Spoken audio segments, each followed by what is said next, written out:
अलग अलग प्रेस वार्ता में दोनों पार्टियों ने लगाए आरोप प्रत्यारोप, एक दूसरे को जमकर कोसा।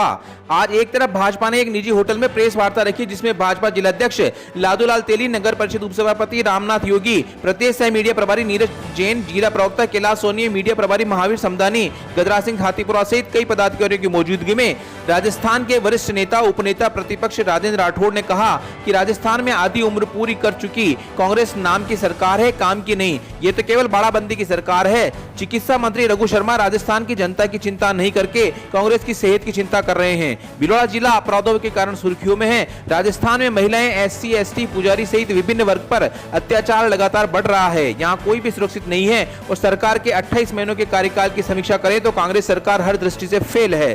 भाजपा एकजुट है और तीनों उपचुनाव में भाजपा ऐतिहासिक जीत दर्ज कराएगी। वहीं दूसरी ओर एक अन्य निजी होटल में कांग्रेस के राष्ट्रीय प्रवक्ता संदीप चौधरी ने भाजपा की केंद्र सरकार पर भेदभाव का आरोप लगाते हुए मोदी सरकार पर प्रहार किया। प्रेस वार्ता के दौरान चौधरी ने बताया कि देश में पिछले 4 महीनों से किसान कृषि कानून को लेकर राजधानी को घेरकर सड़कों पर बैठा है। किसानों की चिंता किसी भी नहीं है। किसानों को भगवान भरोसे छोड़ दिया। पेट्रोल और डीजल के भाव में अथाह वृद्धि हुई है। इनके भाव दुगने हो गए हैं। प्रधानमंत्री मोदी ने देश के युवाओं को रोजगार देने की बात कही, वह केवल झूठे वादे थे। वही चौधरी ने प्रदेश की गहलोत सरकार की तारीफ करते हुए कहा कि जन कल्याणकारी योजनाओं के तहत 5 लाख रुपए का स्वास्थ्य बीमा योजना दी है। राज्य सरकार का कोरोना में शानदार मैनेजमेंट रहा है। चौधरी ने राजस्थान की जन कल्याणकारी योजनाओं की वजह से तीनों सीटों पर जीतने का दावा किया है। इस अवसर पर पूर्व जिलाध्यक्ष अनिल डांगी, पूर्व यूआईटी चेयरमैन अक्षय त्रिपाठी, शहर कांग्रेस प्रवक्ता राजेश चौधरी, दुर्गेश पानेरी, मनोज पालीवाल सहित पार्टी के कई पदाधिकारी व कार्यकर्ता मौजूद थे। भीलवाड़ा से नवभारत समाचार संवाददाता लोकेश तिवारी की चुनावी रिपोर्ट। क्योंकि फौज तीनों उपचुनाव में लगी है, पर पहली बार मंत्री वोट मांगने की जगह पर अपने पद का रुआब दिखाकर कर्मचारियों को, व्यापारियों को धमकाने में लगे हैं। इसको लेकर भारतीय जनता पार्टी ने चुनाव आयोग को ज्ञापन भी दिया है। यहां के प्रभारी मंत्री डॉक्टर रघु शर्मा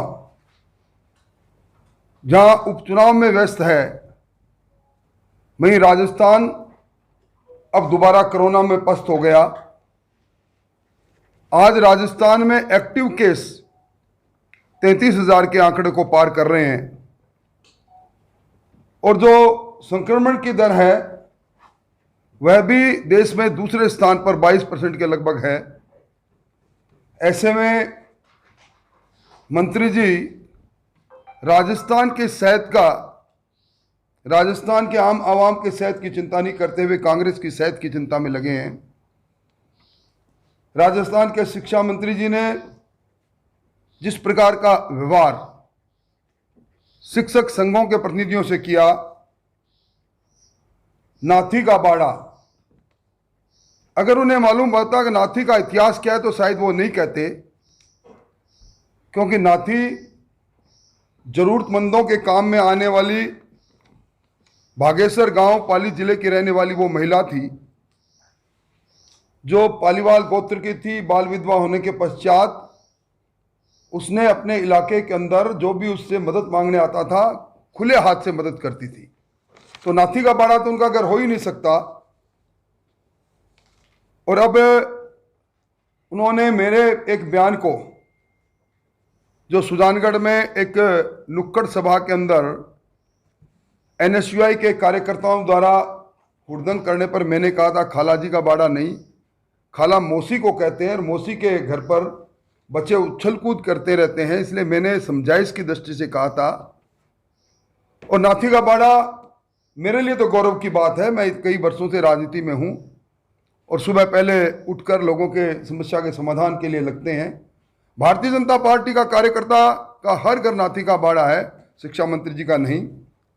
आज जिस प्रकार का वातावरण यहाँ बना हुआ है, एक बार फिर ये भीलवाड़ा इलाका देश में सुर्खियों पर चला गया जब तस्करों के द्वारा सरेआम 2 कर्तव्य वेदी पर पुलिस के कर्मियों को गोली के घाट उतार दिया गया। और दुर्भाग्य इस बात का है कि 6 घंटे तक इस बात की मस्कत हो, इस बात पर आंदोलन हो, इस बात पर संघर्ष हो कि जिन्होंने कर्तव्य की बलवेदी पर अपनी जान दी उनको शहीद माना जाए, नहीं जब माना जाए, उनके परिवारजनों को पैकेज दिया जाए कि नहीं दिया जाए। ये सरकार की संवेदनहीनता है, निष्ठुरता है। का स्वास्थ्य बीमा योजना जारी की है। राजस्थान के प्रत्येक व्यक्ति को इस योजना का फायदा होगा। साथ ही पिछले 2.5 साल में 1.5 साल जो कोरोना पीरियड निकला उसके अंदर जो हमारा मैनेजमेंट था पूरे देश के अंदर सबसे शानदार था। सबसे कम मौतें कोरोना से राजस्थान के अंदर हुई। उसका कारण ये था कि माननीय मुख्यमंत्री जी का कोरोना मैनेजमेंट, जिसकी पूरे देश के लोगों ने तारीफ की है, प्रधानमंत्री जी ने भी तारीफ की है अशोक गहलोत जी की, कि इनके राज के अंदर इनकी जो व्यवस्था थी वो 1 नंबर थी। साथियों, आज हम आपके बीच उपस्थित हुए हैं कि देश का ना किसान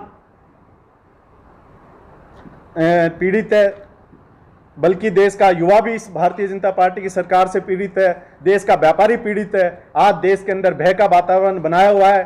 देश के अंदर हर आदमी पे भारतीय जनता पार्टी अपनी सोच लागू करना चाहती है, चाहे वो ईडी के माध्यम से हो, चाहे सीबीआई के माध्यम से हो, चाहे इनकम टैक्स के माध्यम से हो।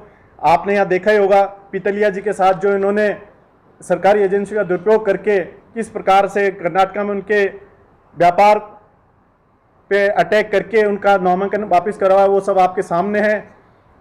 तो पूरे देश के अंदर भारतीय जनता पार्टी ने, चाहे वो किसान वर्ग हो, चाहे व्यापारी वर्ग हो, युवा वर्ग हो, सब पे अत्याचार कर रही है। इनको सिर्फ धार्मिक आधार के ऊपर इस देश को चलाना आता है। आज सामाजिक सद्भाव को इन्होंने लगभग खत्म कर दिया है।